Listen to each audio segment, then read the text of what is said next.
Hey everybody, thanks for tuning in. Just want to take a couple minutes to show you a video about Zoom and our child protection policies as we move on to Zoom for doing online classes during this coronavirus.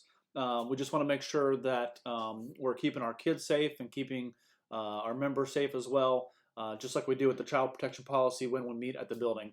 We just want to make sure we have a couple of things in place to keep everybody safe. So having said that, I just want to make a quick short video showing you a couple things because trying to share the screen while we're in the meeting is a little bit difficult. So I figured I would just do a quick little recording of what's going on with OBS and talk to you about a couple things. And also this will be for reference as well. We can come back to this later and take a look at it, or you can come back to it later and see what's going on if you missed something or need a refresher on how to do some stuff. So let me switch from the camera to the computer and then we'll get going. So when you first start your Zoom meeting, a couple of things we want to do is you're going to open Zoom. And one thing we want to do is we want to schedule a meeting. We don't want to do a new meeting. We don't want to do join a meeting. We don't want to share screen. For our classes, we want to schedule the meeting so it will be private. That means that not anybody can just join in. They have to have the link. They have to have the passcode in order to get into the classroom. So what we're going to do is we're going to schedule a meeting. I'm just going to schedule a fake meeting. You're going to say Josh's fake meeting class about yada yada yada, whatever you want to do. So we'll say it's at 5:30. You want to make sure you have generate automatically the meeting ID and also password. Don't mess with that stuff. Go ahead and keep host video on and participant video off. That way when they join, their video will automatically be off. Keep this the way it is too with the audio, the telephone and computer audio. Don't really have to worry about calendar. I'll show you advanced options, but you shouldn't have to mess around with it. Enable waiting room. We'll talk about that in a minute, but make sure don't uncheck that. Also, don't check the enable join before host. If we check that, then people can get into the room ahead of time and people can talk to each other, and they could possibly be sharing inappropriate material or stuff like that. So we don't want people into the classroom before we do, just like a church. We want to be in the classroom before students show up. Mute participants upon entry, same deal with the video. We want to make sure both the video and audio are off as they join. That way they can choose when they want to turn that stuff on, just to kind of keep things the way they should be. So really you don't have to mess with any of those settings. So we're going to schedule the meeting. Once it's scheduled, don't worry about that. That's an automatic thing. Hopefully yours doesn't do this. I'm going to cancel. I don't want that stuff. In order to invite people to this, we're just going to click on this right here and we're going to hit copy invitation. And I'm going to go ahead and take just a quick break and send this invitation to myself, and I'll be right back with you guys. All right. So I'm going to open up a couple of other devices so I can join in this meeting as well. But when you're ready to start your class, you're just going to come up here. Hopefully it'll be right here. If not, then come over here. You can find your meeting in this list. It puts it in chronological order. But you just start your meeting. It takes you to the classroom. There I am, and I'm going to wait for some students to show up. So once they have the link, they can do everything they need to do, download the app, get going. Once they're ready to come into the classroom, look at that. Somebody's trying to get in. In order to let them into the classroom, we have to say admit. Or if it's just way too early and we don't want to start the class, we can see the waiting room and we can see who's waiting. What they will see is when they go into the waiting room, they're going to see something like this. It's going to say, please wait, meeting hasn't started, just hang on just a little bit. And it's going to give the topic down here about what class this is as well. So if I want this person to join, I can hit admit. And they can come into the classroom. And now they can turn on their video if they want to. They can turn on their audio if they want to. So we will just wait for them to do that. Let me see if I can grab another device on here as well and join this meeting. Just kind of show you guys a couple of things. There we go. There's our the person let their video come on. I'm going to mute. Yeah, they're muted. Okay. I'm going to mute this as well.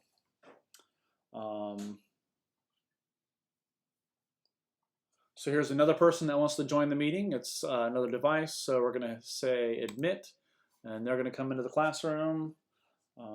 They're going to join. They can decide when they want to unmute themselves, which they just did, and start their video.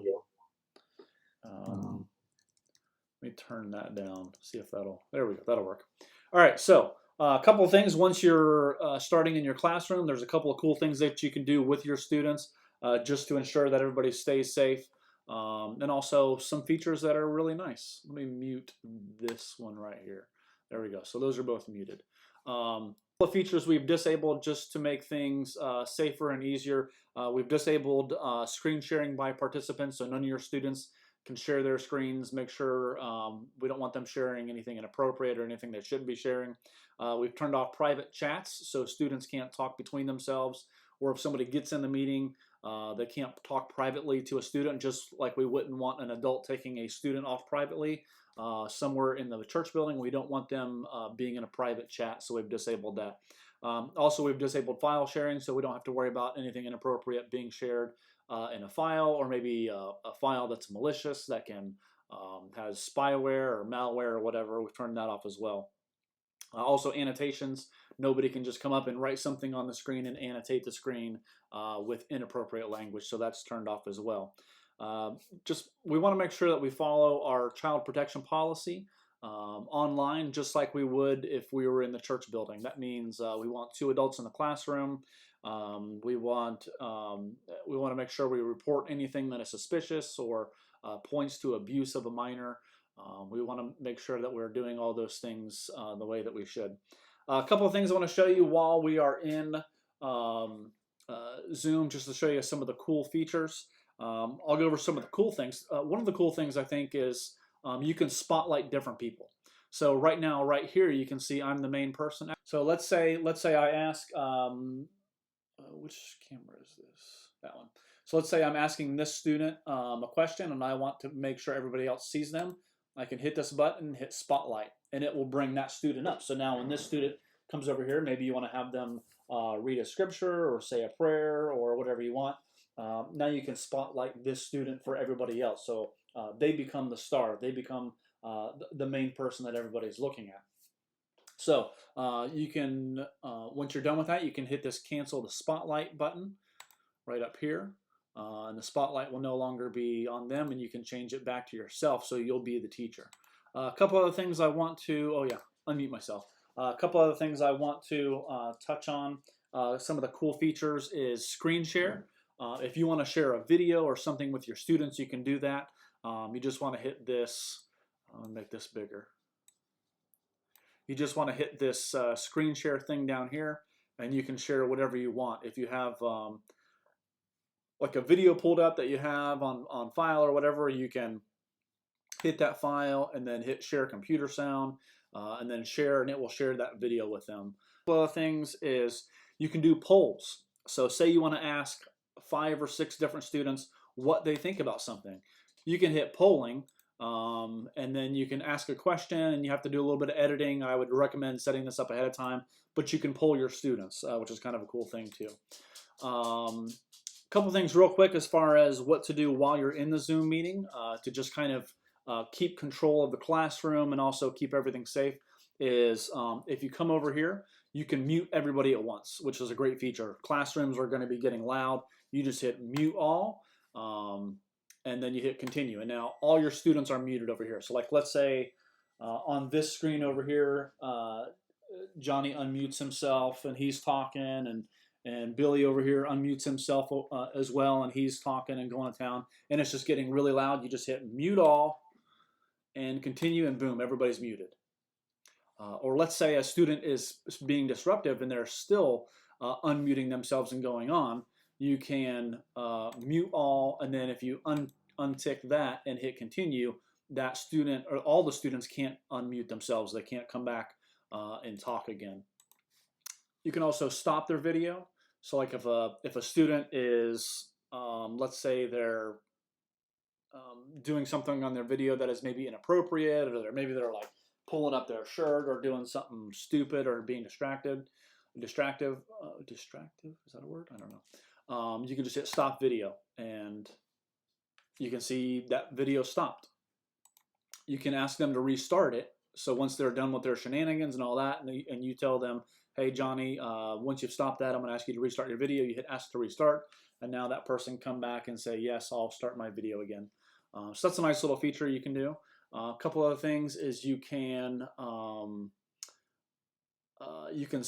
spotlight this person. We talked about that already a little bit. You can do it over here, but you can also do it on this part. We're going to turn that off though, cancel the spotlight, and we'll put ourselves back on there. A few other things you can only use this. Don't do make host. That will give the power to whoever you make the host. Currently you're the host, but if you give that power to somebody else, then they can do whatever they want, and you're no longer the host. I would recommend doing the make a co-host if you have another adult there who's on another screen. You can make them a co-host, and all these features that you have access to, they will have access to as well, to kind of help manage the classroom. You can rename people. You know, you can mess with that if you want to, but really don't need to unless somebody's being inappropriate. You can also put somebody in a waiting room. So say you have a student that is being disruptive and really won't listen. You're going to say, okay, for the time being, until you can join us in our activity and listen, I'm going to put you in the waiting room. And so you hit put in waiting room, and now they disappear. And you can see over here on the right hand side, later on you can admit them back in. Or you can send them a message and you can say, hey, because you are being whatever, you can keep typing and then say, when you're done doing that, I'll let you back in. So the waiting room is really like the bouncer at the club. They're the ones who say, yes, you can come in, or no, you can't come out. And you see, they just go back to that waiting screen like they were when they first came in. That just says you're in the waiting room. So you can say, when you hit admit, to admit them back in, then they come back in. So nice little feature. Make sure you use the waiting room. I want to see if there's anything else I need to touch on. This stuff over here about all this stuff, you really don't really need to mess with this. Lock a meeting. If you're like 20, 30 minutes in and you got students that are just showing up late or right at the very end and being disruptive, you can lock your meeting and not allow anybody else to come in, but be careful with that. You can also totally remove somebody for good. So let's say somehow that link gets out to somebody in the public, or somebody that you didn't invite or you don't want there, or they're just being a problem or doing something inappropriate, which I would encourage you to report that to the Shepherds. But you can just totally remove a person, and it will remove them for the good. It's not like the waiting room. They're just gone. They're just kicked out for good. Let me see if there's anything else that I want to touch base on. That should be good. That's good for now. Anyways, we'll probably come back and maybe change a few things eventually once we really get into using this a bit more. But for now, these are some really good guidelines for us to start using Zoom with our students and to get into teaching them online and keeping connected and keeping that relationship, because really that's what this is about. This whole Zoom thing, it's not just about teaching a class or whatever. It's really about the relationship. It's about connecting with the students, staying connected in that relationship, because that's what we're here for. So if you have any questions, just let me know. Shoot me an email, shoot me a text. I'll be showing this in the Zoom meeting, so talk to you guys soon. Thanks. Oh, when you're done with the meeting, sorry. When you're done with the meeting, just hit end meeting down here, and just hit end meeting for all, because you don't want to leave anybody stuck in that meeting. You don't want anything happening in that classroom that you're not managing or you're not overseeing. So just hit end meeting for all, and everybody's going to be done.